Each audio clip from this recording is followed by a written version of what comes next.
From day one, I presented our gameplay team with what I thought was almost an impossible task, and that was to make our game look and feel way better than it ever has in the past. A major theme for us this year was this idea of the living world. Typically in basketball games, every team has kind of felt the same.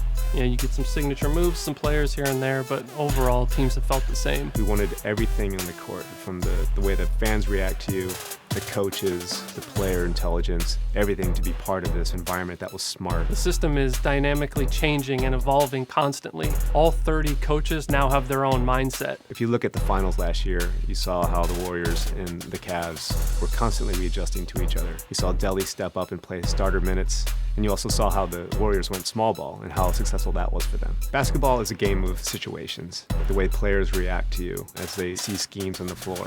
The way the coaches can see the patterns that you're trying to do and recognize it and adapt to it. In the regular season, Greg Popovich may give you just his base general pick and roll defense. But say you have success in game 1 of the playoffs versus them, game 2 is going to be entirely different. All these things make you have to step up to the challenge and come up with ways to solve these problems. Fundamentally, every single game relies on a good motion system, and basketball is no different. Situational movement gives the players the ability to detect when and how to move around the floor. It allows our players to detect opportunities. So with Steph Curry, you're going to see him come off an off-ball screen to get open at the three-point line if the opportunity presents itself. If it's not there, he's going to cut to the basket and deviate the plan. He's not stuck in anything. He can continually evaluate the floor. Things like that we can never do before.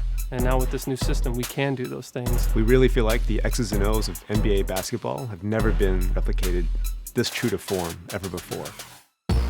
All player-to-player collisions between the ball handler and the on-ball defender is all driven by physics now. So a guy like LeBron, who's kind of like a tank, can just plow through the smaller defenders. The collisions feel a lot more visceral, and you never feel locked into an animation. We've also expanded our signature size-up functionality. So now every player has up to 4 size-ups they can do in any direction, and they look and feel beautiful. Post this year was completely rewritten from the ground up. The guys did a phenomenal job of just making it feel a lot more free. You feel like you have complete control over your player at all times. For NBA 2K16, we implemented a foot planning technology that detects exactly when your toe touches the floor and when it leaves the ground. What this does is actually it adds visual authenticity to player movement, and you can actually feel the physics, change in direction, cutting, overall player velocity. In the end, it gives us this visual authenticity in the game. And on the sticks, now we have 3 dedicated pass buttons that give you instant access to any pass type you'd want to throw. So bounce passes, flashy passes, lobs, alley-oops. This is easily the best looking, the best feeling, and the most realistic 2K basketball we've ever made. Well, winning is not a sometimes thing, it's an all-the-time thing. So this year, we had to top what we did last year. NBA 2K16 is going to be the smartest game of basketball we've ever made.